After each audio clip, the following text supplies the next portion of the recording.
Premièrement, je vais expliciter le barème du premier exercice, du moins le sous-barème. Il est sur 20 points.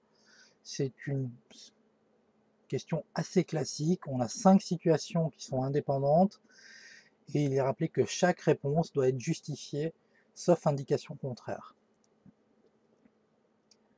Par conséquent, on va faire un sous-barème assez cohérent.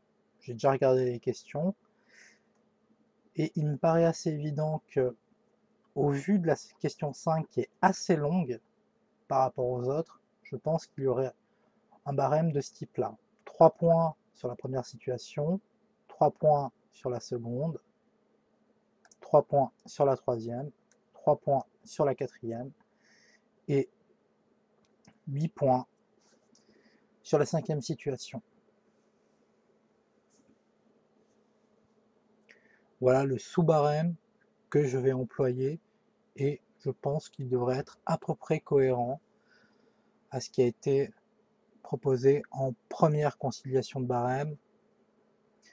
Il y a une deuxième conciliation de barème, si vous voulez savoir, après que les copies aient été rendues, où on recalibre le barème, plus exactement le sous-barème des exercices. Et il est possible que selon ce que les élèves ont fait, on reporte des points d'une question à l'autre.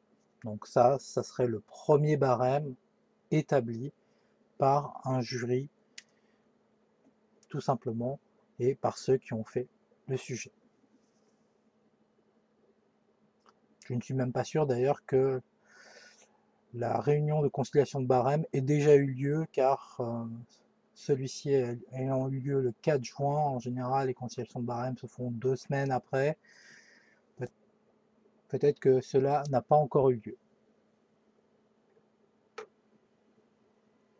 Nous allons corriger les questions une à une dans les prochaines vidéos.